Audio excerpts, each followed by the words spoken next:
सभी को राधे राधे। आज हम भगवत गीता के 16वें अध्याय दैवी तथा आसुरी स्वभाव का हिंदी अनुवाद पढ़ने जा रहे हैं, जो कि इस प्रकार से है। भगवान ने कहा, हे भरतपुत्र, निर्भयता, आत्मशुद्धि, आध्यात्मिक ज्ञान का अनुशीलन, दान, आत्मसंयम, यज्ञपरायणता, वेदाध्ययन, तपस्या, सरलता, अहिंसा, सत्यता, क्रोध विहीनता, त्याग, शांति, छिद्रान्वेक्षण में अरुचि, समस्त जीवों पर करुणा, लोभ विहीनता, भद्रता, लज्जा, संकल्प, तेज, क्षमा, धैर्य, पवित्रता, ईर्ष्या तथा सम्मान की अभिलाषा से मुक्ति, ये सारे दिव्य गुण हैं जो दैवी प्रकृति से संपन्न देवतुल्य पुरुषों में पाए जाते हैं। 15वें अध्याय के प्रारंभ में इस भौतिक जगत रूपी अश्वत्थ वृक्ष की व्याख्या की गई थी। उससे निकलने वाली अतिरिक्त जड़ों की तुलना जीवों के शुभ तथा अशुभ कर्मों से की गई थी।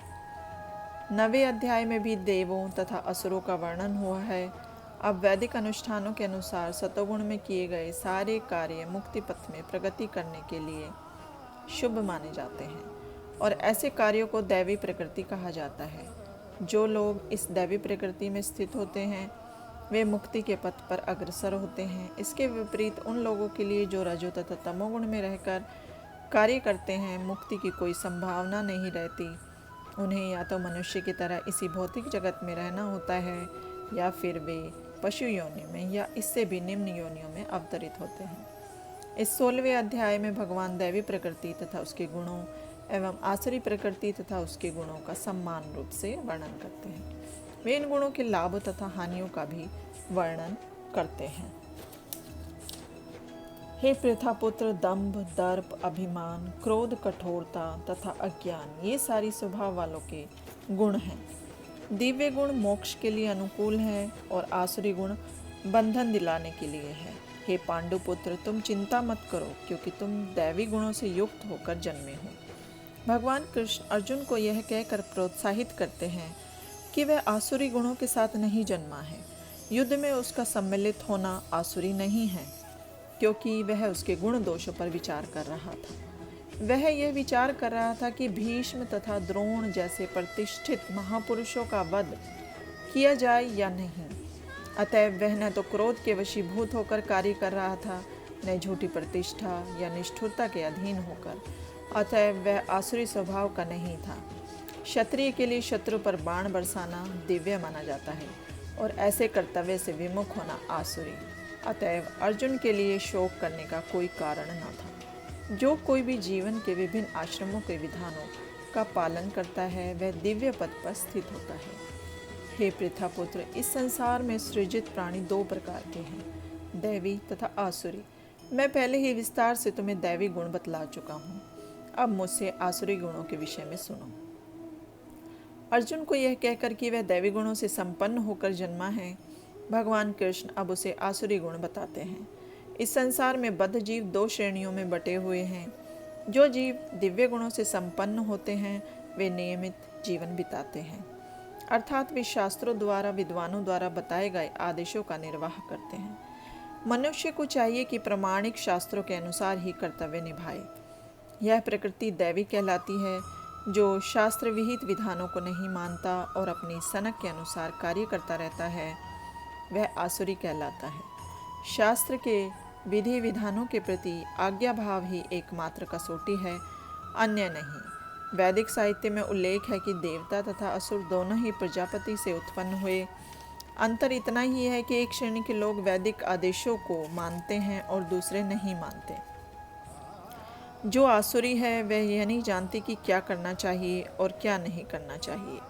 उनमें न तो पवित्रता, न उचित आचरण और न ही सत्य पाया जाता है। वे कहते हैं कि यह जगत मिथ्या है, इसका कोई आधार नहीं है और इसका नियमन किसी ईश्वर द्वारा नहीं होता। उनका कहना है कि ये कामेच्छा से उत्पन्न होता है और काम के अतिरिक्त कोई अन्य कारण नहीं है। आसुरी लोग यह निष्कर्ष निकालते हैं कि यह जगत माया जाल है। इसका न कोई कारण है, न कार्य, न नियामक, न कोई प्रयोजन। हर वस्तु मिथ्या है। उनका कहना है कि यह दृश्य जगत आकस्मिक भौतिक क्रियाओं तथा प्रतिक्रियाओं के कारण है।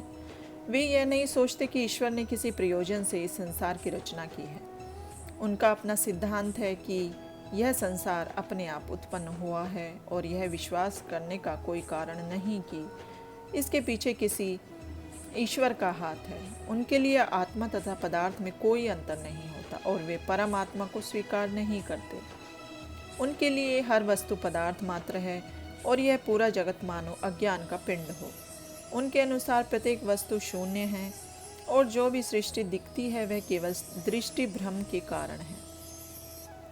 वे इसे सच मान बैठते हैं कि विभिन्नता से पूर्ण यह सारी सृष्टि अज्ञान का प्रदर्शन है। जिस प्रकार स्वप्न में हम ऐसी अनेक वस्तुओं की सृष्टि कर सकते हैं जिनका वास्तव में कोई अस्तित्व नहीं होता, अतएव जब हम जाग जाते हैं तो देखते हैं कि सब कुछ स्वप्न मात्र था। लेकिन वास्तव में यद्यपि असुर यह कहते हैं कि जीवन स्वप्न है, लेकिन वे इस स्वप्न को भोगने में बड़े कुशल होते हैं। अतएव वे ज्ञानार्जन करने के बजाय अपने स्वप्न लोक में अधिकाधिक उलझ जाते हैं। उनकी मान्यता है कि जिस प्रकार शिशु केवल स्त्री पुरुष के संभोग का फल है, उसी तरह यह संसार बिना किसी आत्मा के उत्पन्न हुआ है। उनके लिए यह पदार्थ का संयोग मात्र है जिसने जीवों को उत्पन्न किया, अतएव आत्मा के अस्तित्व का प्रश्न ही नहीं उठता। जिस प्रकार अनेक जीवित प्राणी अकारण पसीने ही से तथा मृत शरीर से उत्पन्न हो जाते हैं, उसी प्रकार यह सारा जीवित संसार दृश्य जगत के भौतिक संयोगों से प्रकट हुआ है। अतएव प्रकृति ही इस संसार की कारण स्वरूपा है, इसका कोई अन्य कारण नहीं है। वे भगवत गीता में कहे गए कृष्ण के इन वचनों को नहीं मानते। मयाद यक्षेण प्रकृति सूयते सचराचरम, सारा भौतिक जगत मेरे ही निर्देश के अंतर्गत गतिशील है। दूसरे शब्दों में असुरों को संसार की सृष्टि के विषय में पूरा ज्ञान नहीं है। प्रत्येक का अपना कोई न कोई सिद्धांत है। उनके अनुसार शास्त्रों की कोई एक व्याख्या दूसरी व्याख्या के ही समान है, क्योंकि वे शास्त्रीय आदेशों के मानक ज्ञान में विश्वास नहीं करते। ऐसे निष्कर्षों का अनुगमन करते ही आसुरी लोग, जिन्होंने आत्मज्ञान खो दिया है और जो बुद्धिहीन हैं, ऐसे अनुपयोगी एवं भयावह कार्यों में प्रवृत्त होते हैं जो संसार का विनाश करने के लिए होता है। आसुरी लोग ऐसे कार्यों में व्यस्त रहते हैं जिनसे संसार का विनाश हो जाए। भगवान यहाँ कहते हैं कि वे कम बुद्धि वाले हैं। भौतिकवादी, जिन्हें ईश्वर का कोई बोध नहीं होता, सोचते हैं कि वे प्रगति कर रहे हैं, लेकिन भगवत गीता के अनुसार वे बुद्धिहीन तथा समस्त विचारों से शून्य होते हैं। वे इस भौतिक जगत का अधिक से अधिक भोग करने का प्रयास करते हैं, अतएव इंद्रिय तृप्ति के लिए वे कुछ न कुछ नया आविष्कार करते रहते हैं। ऐसे भौतिक आविष्कारों को मानव सभ्यता का विकास माना जाता है, लेकिन इसका दुष्परिणाम यह होता है कि लोग अधिकाधिक हिंसक तथा क्रूर होते जाते हैं। वे पशुओं के प्रति क्रूर हो जाते हैं और अन्य मनुष्यों के प्रति भी। उन्हें इसका कोई ज्ञान नहीं कि एक दूसरे से किस प्रकार व्यवहार किया जाए। आसुरी लोगों में पशुवध अत्यंत प्रधान होता है। ऐसे लोग संसार के शत्रु समझे जाते हैं, क्योंकि वे अंततः ऐसा आविष्कार कर लेंगे या कुछ ऐसी सृष्टि कर देंगे जिससे सबका विनाश हो जाए। कभी न संतुष्ट होने वाले काम का आश्रय लेकर तथा गर्व के मद एवं मिथ्या प्रतिष्ठा में डूबे हुए आसुरी लोग इस तरह मोहग्रस्त होकर सदैव क्षणभंगुर वस्तुओं के द्वारा अपवित्र कर्म का व्रत लिए रहते हैं। यहाँ पर आसुरी मनोवृत्ति का वर्णन हुआ है। असुरों में काम कभी तृप्त नहीं होता। वे भौतिक भोग के लिए अपनी अतृप्त इच्छाएं बढ़ाते चले जाते हैं। यद्यपि वे क्षणभंगुर वस्तु को स्वीकार करने के कारण सदैव चिंता मग्न रहते हैं, तो भी वे मोहवश ऐसे कार्य करते जाते हैं। उन्हें कोई ज्ञान नहीं होता, अतः वे यह नहीं कह पाते कि वे गलत दिशा में जा रहे हैं।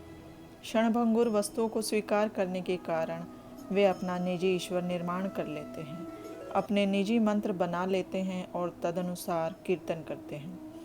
ईश्वर फल यह होता है कि वे दो वस्तुओं की ओर अधिकाधिक आकृष्ट होते हैं, काम भोग तथा संपत्ति संचय।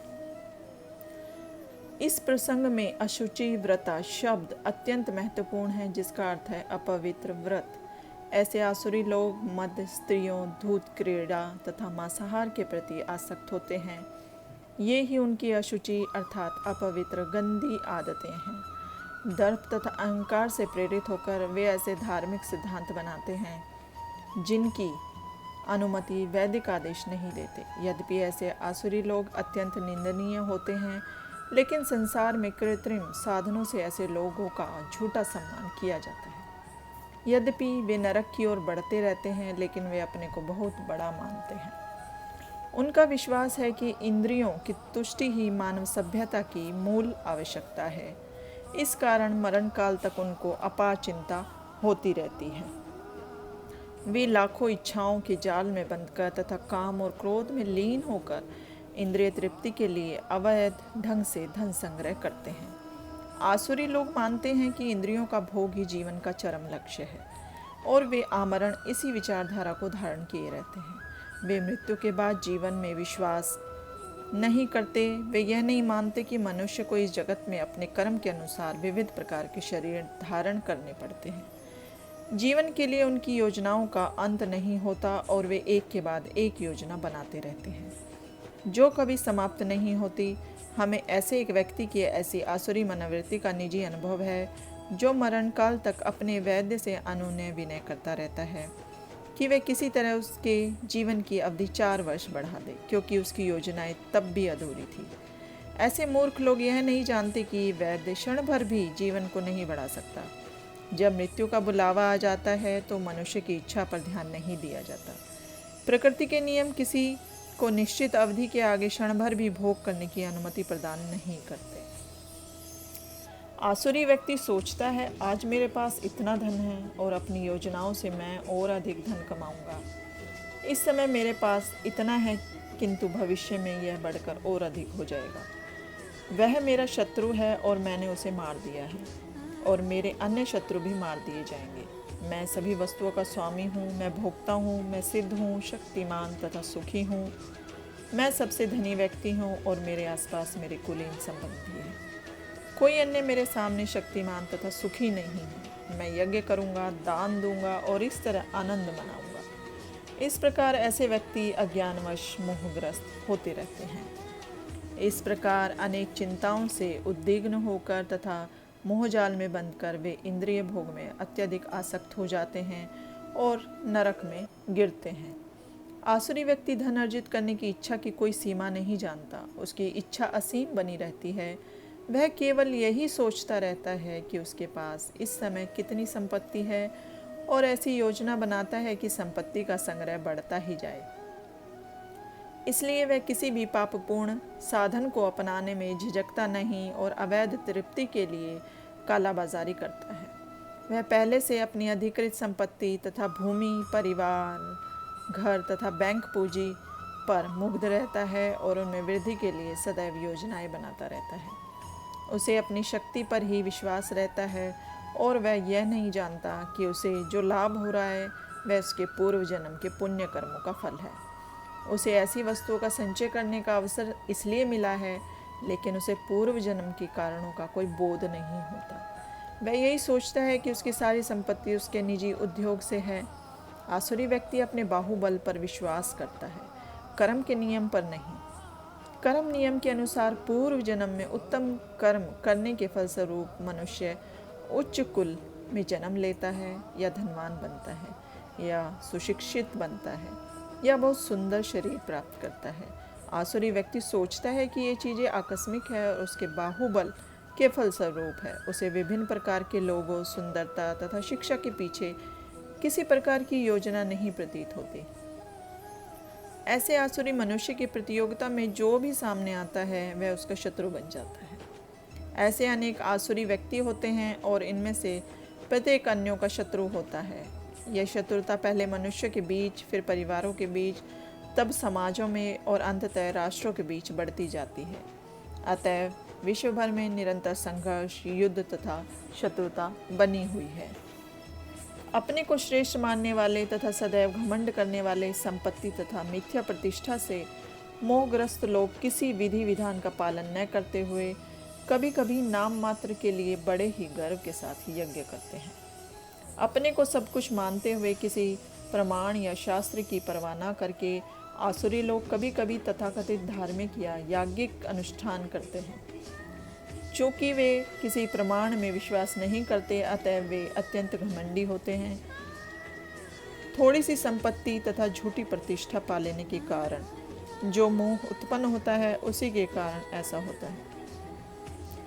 कभी कभी ऐसे असुर उपदेशक की भूमिका निभाते हैं, लोगों को भ्रांत करते हैं और धार्मिक सुधारक या ईश्वर के अवतारों के रूप में प्रसिद्ध हो जाते हैं। वे यज्ञ करने का दिखावा करते हैं या देवताओं की पूजा करते हैं या अपने निजी ईश्वर की सृष्टि करते हैं। सामान्य लोग उनका प्रचार ईश्वर कहकर करते हैं, उन्हें पूजते हैं, और मूर्ख लोग उन्हें धर्म या आध्यात्मिक ज्ञान के सिद्धांतों में बड़ा चढ़ा मानते हैं।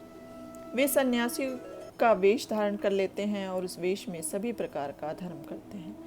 वास्तव में इस संसार से विरक्त होने वाले पर अनेक प्रतिबंध होते हैं, लेकिन ये आसुरी इन प्रतिबंधों की परवाह नहीं करते। वे सोचते हैं जो भी मार्ग बना लिया जाए वही अपना मार्ग है। उनके समक्ष आदर्श मार्ग जैसी कोई वस्तु नहीं जिस पर चला जाए। यहाँ पर अविधि पूर्वकम शब्द पर बल दिया गया है, जिसका अर्थ है विधि विधानों की परवाह न करते हुए ये सारी बातें सदैव अज्ञान तथा मोह के कारण होती है। मिथ्या अहंकार, बल, दर्प, काम तथा क्रोध से मोहित होकर आसुरी व्यक्ति अपने शरीर में तथा अन्यों के शरीर में स्थित भगवान से ईर्ष्या और वास्तविक धर्म की निंदा करने लगते हैं। आसुरी व्यक्ति भगवान की श्रेष्ठता का विरोधी होने के कारण शास्त्रों में विश्वास करना पसंद नहीं करता। वह शास्त्रों तथा भगवान के अस्तित्व इन दोनों से ही ईर्ष्या करता है। यह ईर्ष्या उसकी तथाकथित प्रतिष्ठा तथा धन एवं शक्ति के संग्रह से उत्पन्न होती है। वह यह नहीं जानता कि वर्तमान जीवन अगले जीवन की तैयारी है। इसे न तो जानते हुए वह वास्तव में अपने प्रति तथा अन्यों के प्रति भी द्वेष करता है। वह अन्य अवधारियों तथा जीवधारियों तथा स्वयं अपनी हिंसा करता है। वह भगवान के परम नियंत्रण की चिंता नहीं करता, क्योंकि उसे ज्ञान नहीं होता। शास्त्रों तथा भगवान से ईर्ष्या करने के कारण वह ईश्वर के अस्तित्व के विरुद्ध झूठे तर्क प्रस्तुत करता है और शास्त्रीय प्रमाण को अस्वीकार करता है। वह प्रत्येक कार्य में अपने को स्वतंत्र तथा शक्तिमान मानता है। वह सोचता है कि कोई भी शक्ति, बल या संपत्ति में उसकी समता नहीं कर सकता, अतः वह चाहे जिस तरह कर्म करे उसे कोई रोक नहीं सकता। यदि उसका कोई शत्रु उसे इंद्रिय कार्यों में आगे बढ़ने से रोकता है तो वह उसे अपनी शक्ति से छिन्न भिन्न करने की योजना बनाता है। जो लोग ईर्ष्यालु तथा क्रूर है और नराधम है, उन्हें मैं निरंतर विभिन्न आसुरी योनियों में भवसागर में डालता रहता हूँ। हे कुंती पुत्र, ऐसे व्यक्ति आसुरी योनि में बारंबार जन्म ग्रहण करते हुए कभी भी मुझ तक पहुँच नहीं पाते। वे धीरे धीरे अत्यंत अधम गति को प्राप्त होते हैं। इस नरक के 3 द्वार हैं, काम, क्रोध तथा लोभ।